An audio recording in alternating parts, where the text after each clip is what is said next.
स्वाध्याय शुरू करते हैं। उपासना समर्पण योग अध्याय 12 ऑडियो 36 आत्मा परमात्मा का मिलन संयोग। स्वाध्याय शुरू करने से पहले आइए हम उस दिव्य तत्व और गुरु तत्व का आवाहन कर लेते हैं। ओम गुरुर्ब्रह्मा गुरुर्विष्णु गुरुरेवो महेश्वरा गुरुर्साक्षात् परब्रह्मा तस्मै श्री गुरवे नमः। लास्ट ऑडियो में हम समझ रहे थे, गुरुदेव ने लिखा था कि जब हम सत्युगी जीवन जीते थे, सत्युग में जब हम जीवन जीते थे ना, तो हमें कुछ ज़्यादा कुछ करने की ज़रूरत नहीं पड़ती थी। आसपास के लोगों का जो व्यक्ति थे हमारे आसपास, वो लोग जैसे जीवन जीते थे, जैसे कर्तव्य का पालन करते थे, जैसे अच्छी सोच रखते थे, है ना, उनको देख देख कर हम आसानी से अपने जीवन लक्ष्य को पा सकते थे। लेकिन आज ऐसी बात नहीं है। आज कलयुग में जो हमारे पास ये जो दुख है, जो हम हर वक्त बेचैन रहते हैं, स्ट्रेस में रहते हैं, डरे डरे रहते हैं, कोई विश्वास जैसी चीज़ नहीं रही है, कुछ समझ में नहीं आता है क्या करें, कैसे करेंगे, है ना। तो अभी अगर हम कोशिश करते हैं कि आसपास के लोगों से कुछ सीखेंगे, है ना, उनके जैसे जीने की कोशिश करते हैं, तो ये जो आज हमारे दिल में, हमारे जीवन में जो डर है, वो सब कुछ तो आसपास के वातावरण से ही मिला है ना। तो अभी ये समय नहीं है कि हम अपने जीवन को अच्छी तरह से जीने के लिए या अपने जो दुख है, जो स्ट्रेस है, उससे मुक्ति पाने के लिए आसपास के लोगों की सहायता ले सके। तो क्या करें?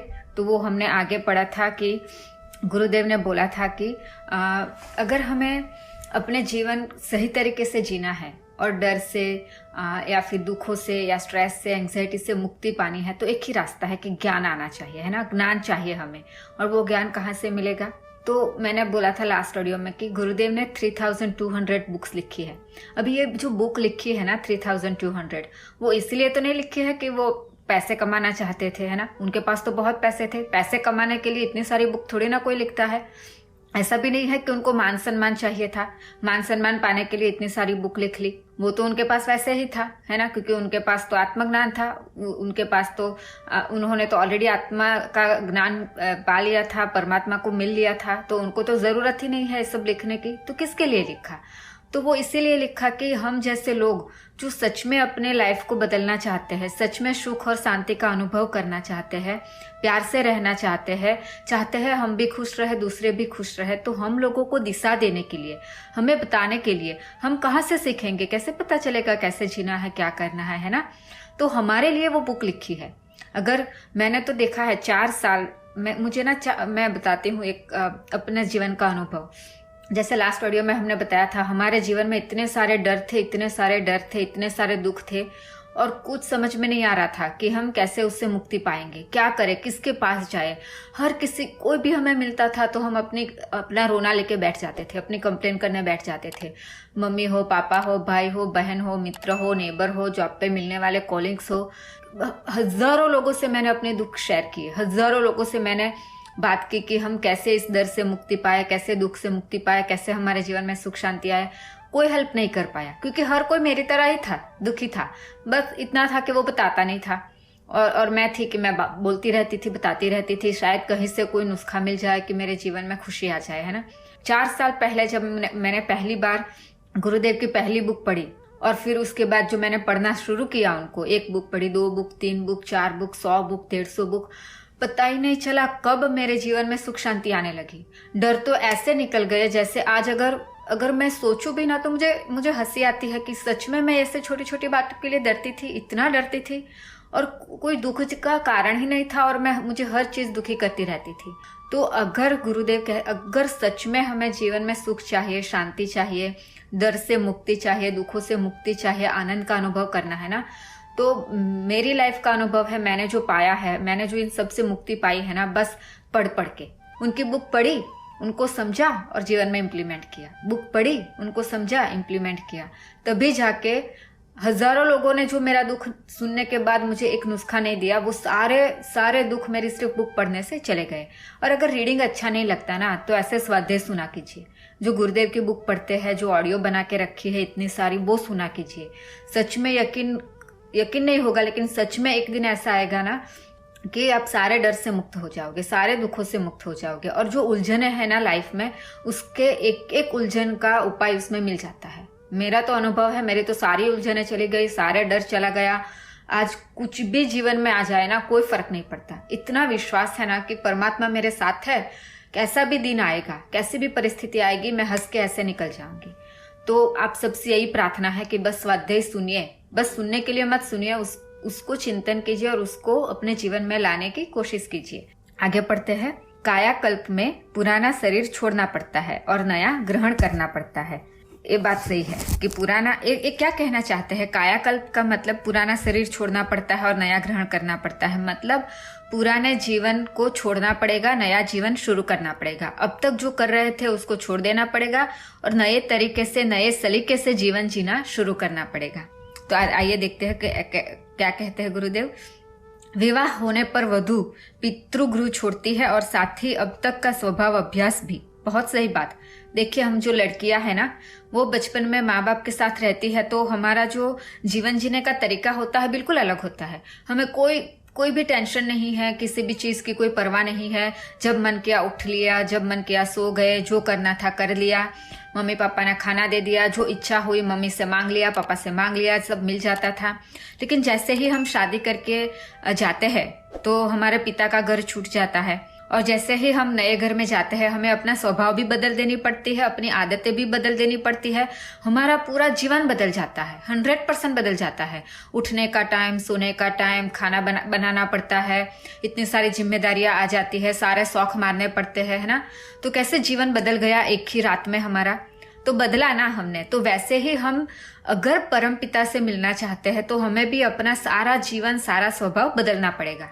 उस नव विवाहिता को पति के घर में जाकर नए स्वजनों से घनिष्ठता बढ़ानी पड़ती है और ससुराल की विधि व्यवस्था में अपने को ढालना होता है। ठीक ऐसा ही परिवर्तन आंतरिक कायाकल्प के अवसर पर करना पड़ता है। वही गुरुदेव बता रहे हैं। जैसे एक लड़की अपनी पूरा स्वभाव, अपनी पूरी जिंदगी बदल देती है शादी के बाद, वैसे ही अपने अंतःकरण को हमें बदलना पड़ेगा।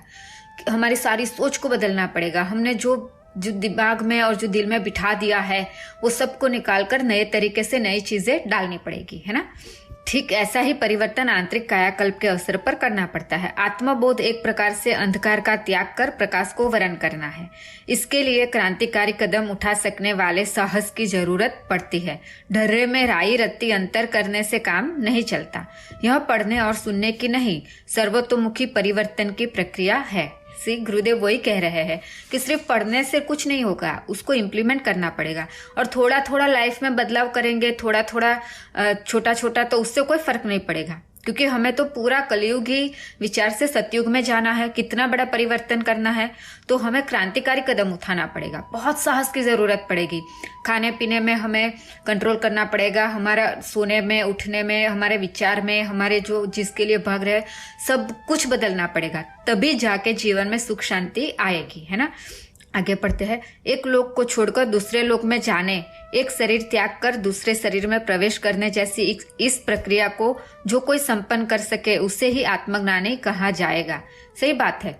इस भौतिक जगत में छोटी छोटी चीजें पाने के लिए कितनी मेहनत करनी पड़ती है ना। डॉक्टर बनना है तो कितने साल मेहनत करना पड़ता है, इंजीनियर बनना है तो कितने साल मेहनत करना पड़ता है, छोटी सी जॉब चाहिए तो कितनी मेहनत करनी पड़ती है।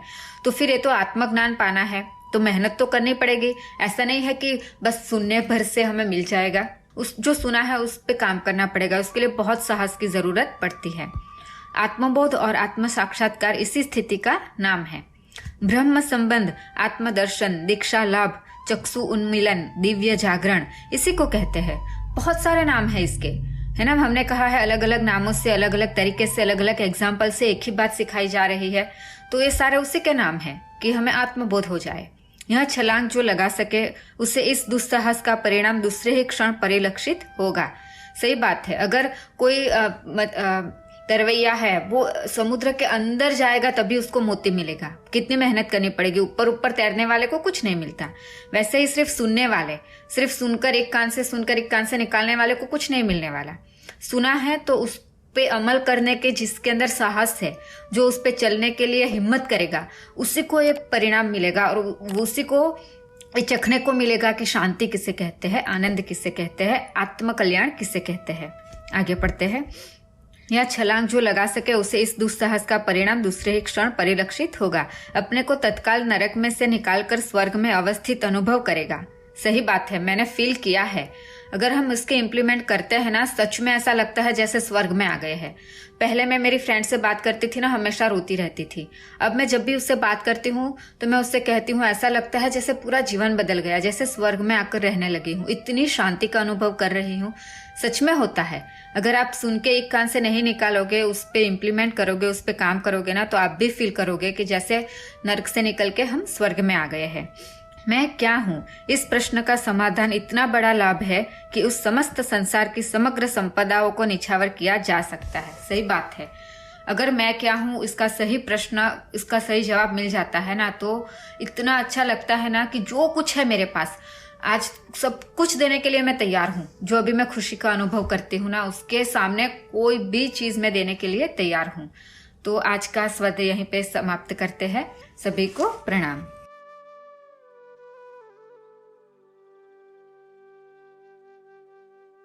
हमारे YouTube चैनल को सब्सक्राइब करें और बेल आइकन को दबाकर ऑल पर क्लिक करें ताकि नोटिफिकेशंस आपको मिलती रहें।